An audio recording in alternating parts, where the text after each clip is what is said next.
Banyak orang bilang, kenapa? Aku sejak ikut Yesus kok banyak masalah. Loh, emang Yesus janji gak ada badai? Ikut Yesus itu gak ada jaminan, gak ada ujian, gak ada badai. Karena dalam Matius 7:24, Yesus bilang gini, setiap orang yang mendengar perkataanku ini dan melakukannya, ia sama dengan orang yang bijaksana yang mendirikan rumahnya di atas batu. Ayat 25, kemudian turunlah hujan dan datanglah banjir, lalu angin melanda rumah itu, tetapi rumah itu tidak rubuh sebab didirikan di atas batu.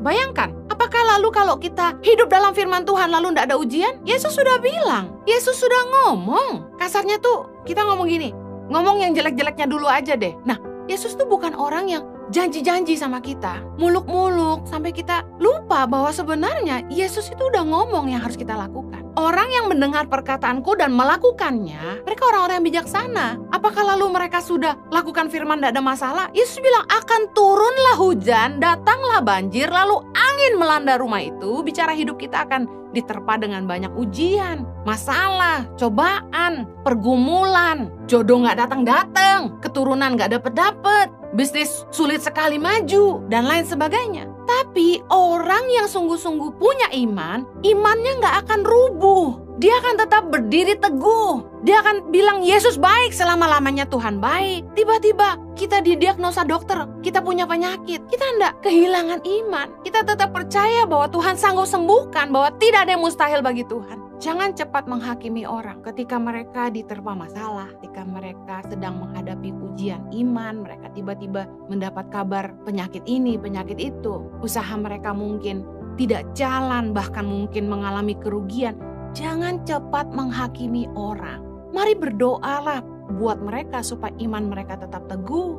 Jadilah sahabat yang tetap berdiri teguh di samping mereka, menguatkan dan menolong mereka. Jangan cuma jadi orang yang suka komentar aja. Karena Yesus bilang, orang yang mendengar perkataanku dan melakukannya, kemudian turunlah hujan, datanglah banjir, angin melanda rumah itu. Justru yang memuji iman kita, yang menempa iman kita adalah ujian hidup. Yang membuat iman kita semakin teguh adalah setiap pergumulan yang datang dalam hidup kita. Apakah iman kita tetap berdiri teguh?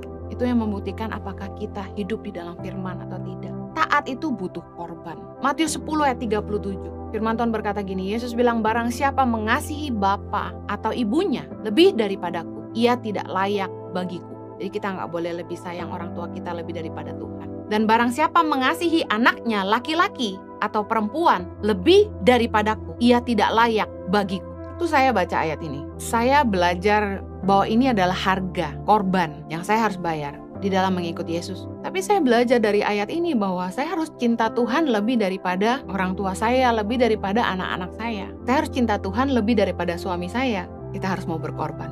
Kalau kita sungguh-sungguh percaya sama Tuhan. Taat itu butuh korban. Lukas 9 ayat 24. Karena barang siapa mau menyelamatkan nyawanya, ia akan kehilangan nyawanya. Tetapi barang siapa kehilangan nyawanya karena aku, ia akan menyelamatkannya. Kalau kita lihat dari ayat ini, Yesus tidak menjanjikan kenyamanan. Mengikut Yesus itu penuh tantangan. Kesetiaan kita yang akan membuktikan iman kita. Ketika kita digoncang menghadapi tantangan, kita tetap setia sama Tuhan, itu yang membuktikan iman dan kasih kita kepada Tuhan. Matius 24 ayat 6-14, dengar ini baik.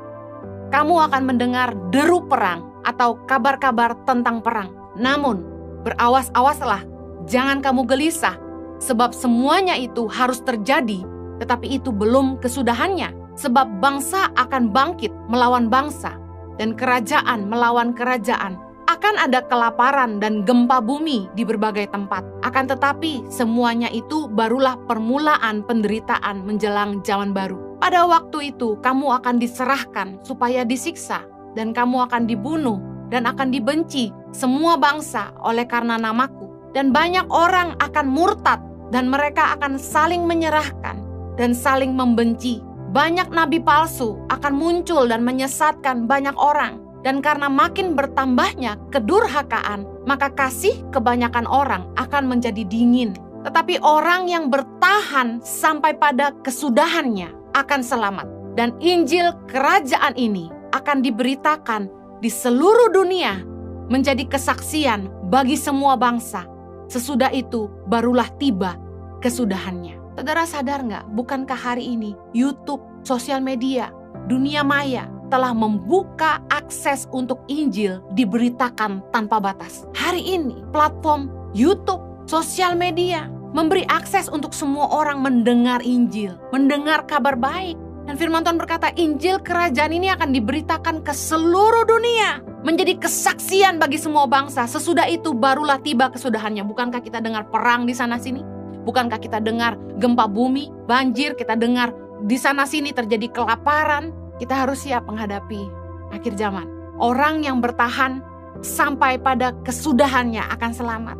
Jangan cari aman. Anda tidak akan bertumbuh dalam iman dan Anda tidak akan bertahan. Izinkan tantangan, penderitaan, dan kesulitan hidup menempa imanmu. Peganglah firman Tuhan dan jadilah kuat.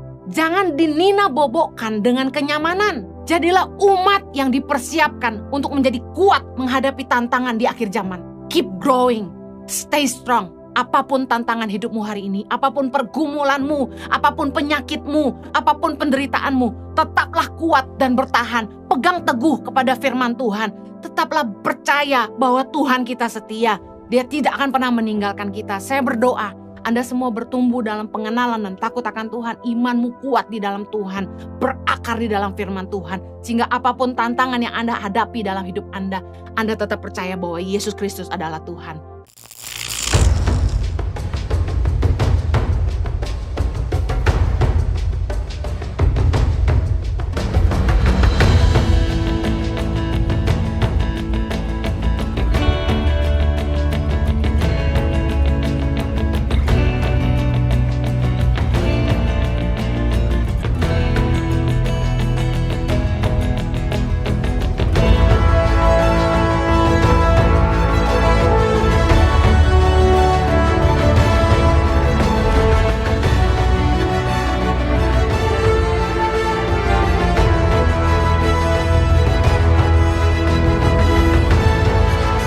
Cerita anak pedalaman dalam meraih mimpi dan mengejar cita-cita bersama Tangan Pengharapan.